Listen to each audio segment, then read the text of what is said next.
Generally when I'm playing Counter-Strike, I end up using the DeathAdder V2 Pro, basically just a wireless DeathAdder mouse. I really do like this one for games like Counter-Strike. I feel like I'm just a little bit more accurate than I am with a Basilisk mouse. I've got the Basilisk Ultimate here that I have also put a lot of hours into Counter-Strike with. I feel like switching over to this one temporarily, despite it having a cable attached, I don't think it should be a problem. Hopefully we can still pull off an absolutely incredible montage right here of just destroying absolutely everyone on CSGO Deathmatch. Let's hop in, let's put this mouse to the test, put the sensor to the test. Will I be just as accurate with this new Basilisk V3? Let's find out. Come on now, buddy. We're off to a cracking start. This guy stole my kill. Stole me kill. Oh my, what? What? What? Did you not see me? Just happened. How is that even possible? How did that guy not kill me? Like, did I go invisible there? Like, what happened? Oh my gosh. What is happening? Now, I'm playing at 3200 DPI, so I haven't changed the DPI, I haven't changed the sensitivity since I've changed my mouse to this new one. So, in theory, there should be like no difference in my performance in game. Hey, I just realized we're doing 15-2. What? Alright, someone on B. And there's one more. Oh no, no, no, no, no. Thank you. Dude saved my life. Now my in-game audio isn't like that loud. I can't really. Oh my. Goodbye.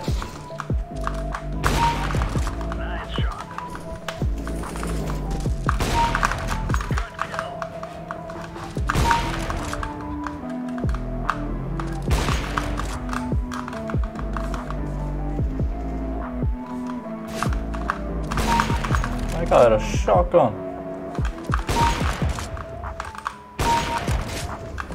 Oh, the shotgun guy's back. No, no, no. And he's got a deagle as well.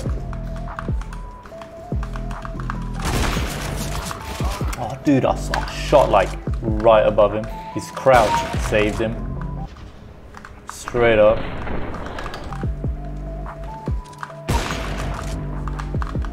Man, I don't know what's up with me today. How am I hitting these shots? Yeah, I missed that one. Ooh. I'm liking this mouse so far, man. My AWP skills are godly, mate. Oh, what can I say? Oh, what? How did I miss that one? Alright, I'm dead. I was gonna go for the knife. Ooh, not bad. Oh, what? What?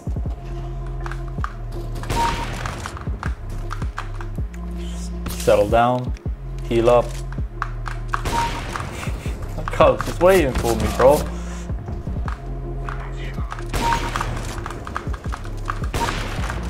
This is only a 144 Hertz display. And we're just destroying these people. I mean, apart from that guy with that auto sniper, mate, that guy's unstoppable. I wouldn't go near him.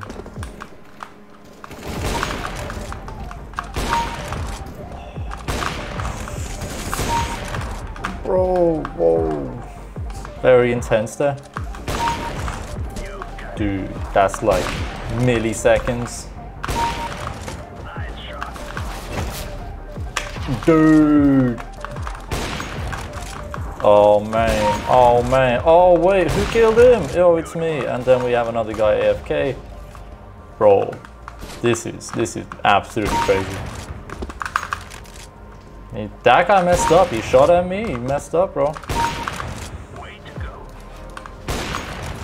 Oh, we missed that bullet. Sir, oh no, that's it. I ran out of bullets there. bad timing, that's what it was. Bro, get out of here with your auto sniper, mate. Come on now. Oh.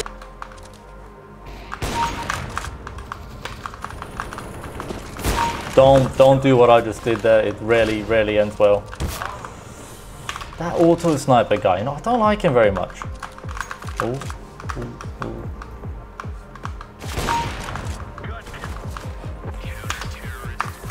GG, bro. Damn, I don't even need to play a second deathmatch. This one deathmatch was more than enough. That was 61 to 22. The guy below me did 39 to 26. The score don't even matter. It's the kills here. This is absolute. This is one of the best deathmatch games I've ever had, mate. I don't know if it's down to the mouse or just pure luck, pure skill. Maybe the mouse has contributed. Do I have to switch to the Basilisk now when I play CS? Because that blew my mind. I can retire now. See you later, guys. That's it. In my previous video about this Razer Basilisk V3, I briefly mentioned at the very end of it that this mouse came with Razer's 2nd generation optical mouse switches. One of you left a comment on that video shortly after asking what is the difference between the Gen 1 switches and then the Gen 2 switches? Like, what has actually changed? And it got me thinking, because when I originally looked at that box and recorded that video and said, oh, it's got 70 million click durability, you know, 3 times faster mechanical switches, all of those specs sounded very similar to the Gen 1 switches. So I went on Razer's website, I opened up a couple of pages, I started looking around trying to, you know, get an answer to this question. When the Viper Ultimate, this mouse right here, the wireless Razer Viper mouse right here, it originally came with Razer's optical mouse switch. By the looks of things, at least on the website and on the packaging, was the Gen 1 optical mouse switch. I've got the mouse right here. I was using it for a long time. Really enjoyed the mouse, didn't really have any problems or complaints with it. It still works and everything, it's still good. And I looked at the specs of the Gen 1 switch because I couldn't really find like any comparisons on Razer's website. For the Gen 1 versus Gen 2, I couldn't find anything, mate. So I'm kind of just having to like piece together information from different pages on the website. But the Gen 1 switch, to, you know, summarize everything, has 0.2 millisecond response time. Great stuff.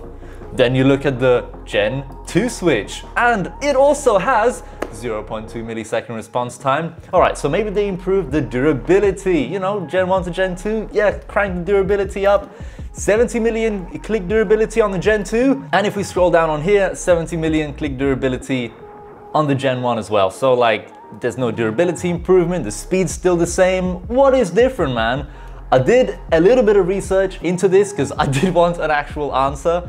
So apparently with the Gen 1 switches, not all of the switches that were Gen 1 had this problem, from what I understand, and I don't even know if this information is entirely accurate, so take what I'm about to say with a grain of salt. I've played around with the Gen 1 switches found on the Basilisk Ultimate here and the Gen 2 switches found on the Basilisk V3, and I can tell you there is actually a difference. Now, whether or not this difference is because I've used my Basilisk Ultimate so much that the switch is kind of like worn out a little bit, and perhaps I need to press a little bit further to fully like click the switch, whereas on the V3 it actuates so much faster. If I do this really slowly, it's gonna click, then you can bottom the switch out. Whereas on the Basilisk Ultimate with the Gen 1 switch, you click and it bottoms out like as you click basically. So you have to travel further to click the mouse switch basically. Whereas on the Gen 2 switch, it seems to activate instantly. Like the moment you click, it activates and then bottoms out.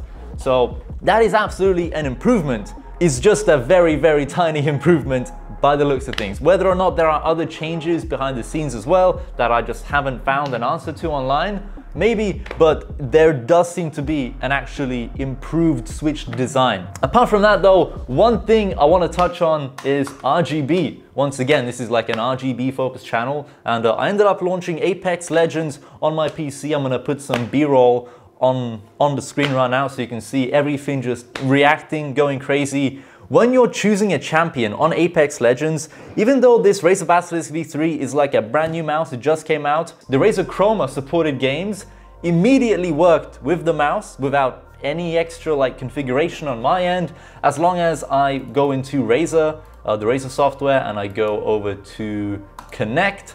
Then apps, we have, you know, the Apex Legends app right here. As long as this app is enabled, then the moment you go into game, everything will start reacting to what's going on in game. It's really cool, honestly. Like when you die, I think everything probably flashes red. I think as you're getting shot, everything flashes red. I even managed to sync up the LED light strip behind my desk with Razer Chroma as well, and that was reacting in real time to what was going on in game, making like your whole room react to what is going on in game essentially. It's a pretty cool feature, and I'm surprised it worked straight away.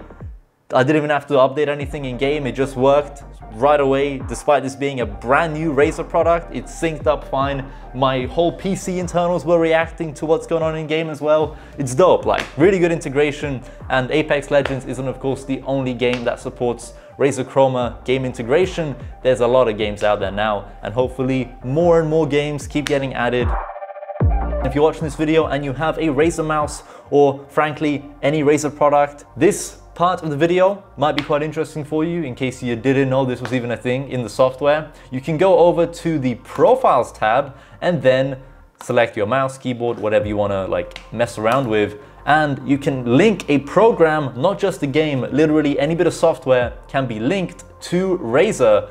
So you can have like a custom profile for Adobe Premiere, for example. Now I've got some custom macros set up. The forward and back button is 1 frame forward or 1 frame back when I'm doing stuff in Adobe Premiere.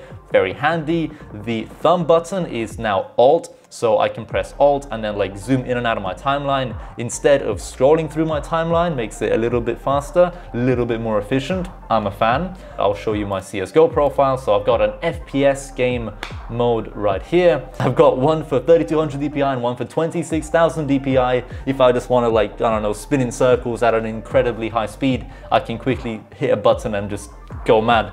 But yeah, that's for jokes really. At the moment, I've only got 2 games added. I've got Apex and CSGO to automatically switch to my first-person shooter profile. Now, the way to make this work efficiently is make sure you make a default profile as well. And then this will always be the profile Razer automatically switches back to. Then set up custom profiles that auto switch to depending on like what software they're linked to. Speaking of profiles, one final thing I'd like to touch on, and it's almost something I'm a little bit disappointed this wasn't like a further software integration, but then again, I'm not sure how difficult it would be to integrate already set up profiles onto a mouse and ensure that they actually work. I don't know how, like if that's actually possible, but I will at least praise Razer for giving people some ideas. We have CSGO right here. We have some pre-made like macros and custom key bindings for the mouse, just to give you some ideas on like what's possible if you reprogram every one of the buttons specifically for games. Now, like I just mentioned a second ago, you absolutely could set up custom profiles for every single one of these games, all with different bindings for all of the keys that are reprogrammable on this mouse, which is super cool. And they give you a lot of ideas on like what's possible, what you can reprogram these buttons to make the most out of the mouse. We've got CSGO, Valorant, Apex Legends. Just give you some ideas like, you know, press this button, you'll instantly use your ultimate. Press that button, you'll instantly, you know, use a shield or whatever. We got Rainbow Six Siege, I believe, Dota 2, League of Legends. We got video conferencing as well. You could even have an Excel, like a custom profile for Excel, which is kind of smart. You know, we got redo, undo with the forward and back buttons. That's actually a pretty useful feature. But yeah, they do at least give you some ideas on like what's possible with custom profiles on the mouse. Anyway though, I'm gonna end today's video here before it gets too long. Anyway, if you wanna go buy anything in the setup, as always, there will be dozens of links in the video description down below to where you can buy either the Razer Basilisk V3 or frankly, anything you see in the setup right here. If you're interested in my PC specs, everything is over on my website, techblock.co.uk. I'm gonna be launching a big website update soon, updating all of the products. So yeah, thank you so much for watching. As always, I'm gonna see you in another video soon. Goodbye.